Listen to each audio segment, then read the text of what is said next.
স্বাগতম জনাইছো ষ্টুডিঅ'ত মই বন্দিতা নিৰ্বাচনৰ প্ৰাক্ষণত হুৰাহুৰে খহিছে কংগ্ৰেছৰ ভেটি কিয়নো বহু কৰ্মীয়ে কংগ্ৰেছ প্ৰাৰ্থী বা কংগ্ৰেছ কৰ্মীয়ে বা ৰাইজৰ কৰ্মীয়ে ইতিমধ্যে বিজেপিত যোগদান কৰা পৰিলক্ষিত হৈছে বিজেপিত যোগদান কৰি গেৰুৱা বখন পৰিধান কৰা পৰিলক্ষিত হৈছে আৰু ৰংঘৰ বাকৰি কপাই এতে শিৱসাগৰৰ পৰা বহু নেতা কৰ্মীয়ে গেৰুৱা বখন পৰিধান কৰি বিজেপিত যোগদান কৰা দেখিবলৈ পোৱা গৈছে লৈছো মুহূৰ্তত সবিস্তাৰে এই খবৰ নিৰ্বাচনৰ প্ৰাক্ষণত হুৰাহুৰে খহিছে কংগ্ৰেছৰ ভেটি এতিয়াজন কংগ্ৰেছৰ অৱস্থা অচল হৈ পৰা পৰিলক্ষিত হৈছে কংগ্ৰেছ ৰাইজৰ দলৰ হাজাৰ হাজাৰ কৰ্মীৰ বিজেপিত যোগদান কৰা পৰিলক্ষিত হৈছে ৫ শতাধিক পুৰুষ মহিলা যুৱক যুৱতীয়ে যোগদান কৰে বিজেপিত একেলগে সকলো লোক ওলাই আহে আৰু বিজেপিত যোগদান কৰা পৰিলক্ষিত হয় কংগ্ৰেছৰ প্ৰাৰ্থীসহ প্ৰায় ৩ শতাধিক লোকে বিজেপিত যোগদান কৰা দেখিবলৈ পোৱা গৈছে আৰু এয়া কংগ্ৰেছ ৰাইজৰ দলৰ হাজাৰ হাজাৰ কৰ্মী ওলাই আহি একেলগে বিজেপিত যোগদান কৰা দেখিবলৈ পোৱা গৈছে বিজেপিত যোগদান কাৰ্যসূচী অনুষ্ঠিত কৰি তাত বিজেপিত যোগদান কৰা পৰিলক্ষিত হৈছে বহু এনেদৰে প্ৰাৰ্থী বহু নেতা কৰ্মী ওলাই আহিছে আৰু এনেদৰে ৰংঘৰৰ বাকৰি কপাই শিৱসাগৰত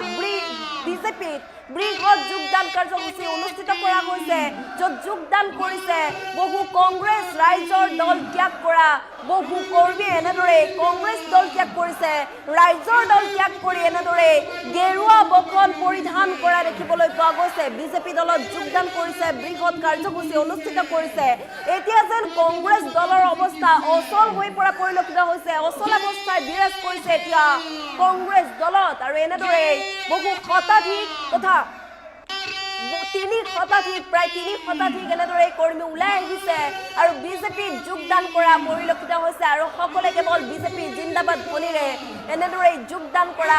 পৰিলক্ষিত হৈছে কংগ্ৰেছৰ প্ৰাৰ্থীসহ এনেদৰে সকলো ওলাই আহিছে পুৰুষ মহিলা যুৱক যুৱতী সকলোৱে কেৱল গেৰুৱা বখন পৰিধান কৰিছে আৰু বিজেপি জিন্দাবাদ ধ্বনিৰে এনেদৰে সকলোৱে বিজেপিক আঁকোৱালি লোৱা পৰিলক্ষিত হৈছে কংগ্ৰেছ দল ত্যাগ কৰি ৰাইজৰ দল ত্যাগ কৰি এনেদৰে এতিয়া গেৰুৱা বখন পৰিধান কৰিছে আৰু মন্তব্য কৰিছে যে বিজেপিয়ে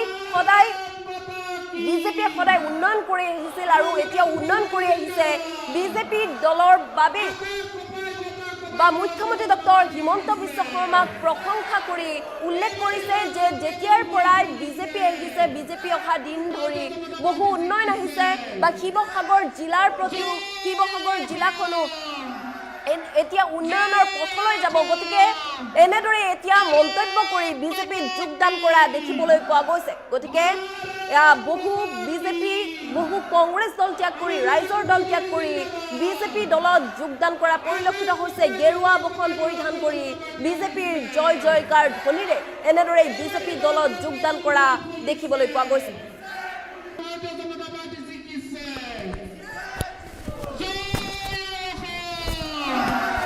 দেওৰজা পঞ্চায়তৰ কাৰণে ভাৰতীয় জনতা পাৰ্টিৰ কাৰণে আমাৰ খুব এটা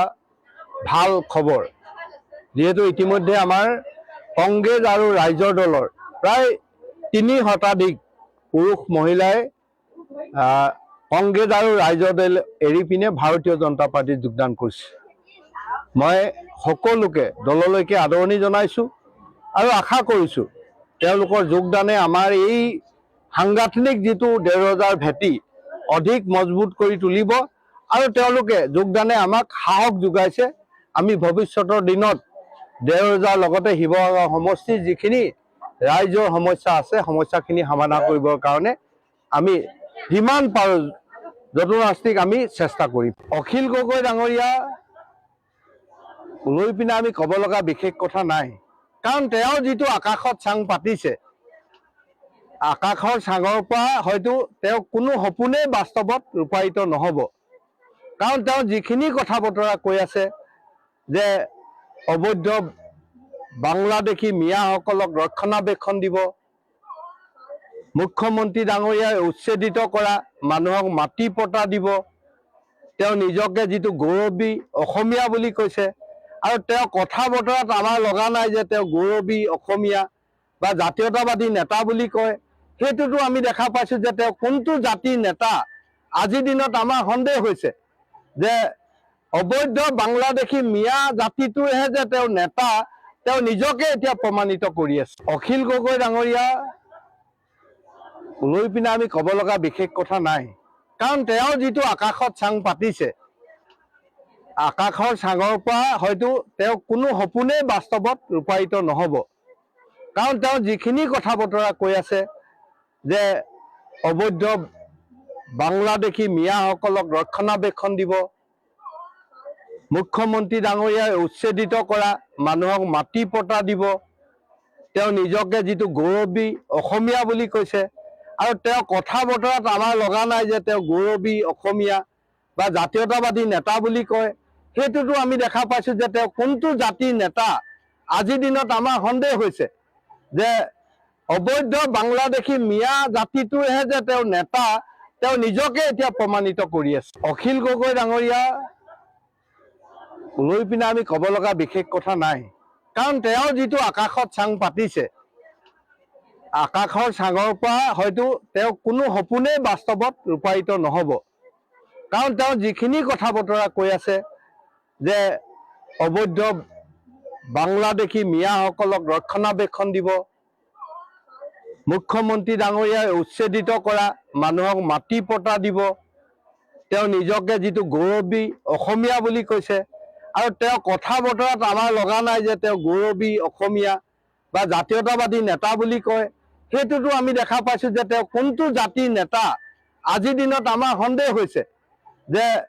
অবৈধ বাংলাদেশী মিয়া জাতিটোৰহে যে তেওঁ নেতা, তেওঁ নিজকে এতিয়া প্ৰমাণিত কৰি আছে। অখিল গগৈ ডাঙৰীয়া লৈ পিনে আমি ক'ব লগা বিশেষ কথা নাই, কাৰণ তেওঁ যিটো আকাশত চাং পাতিছে, আকাশৰ চাঙৰ পৰা হয়তো তেওঁ কোনো সপোন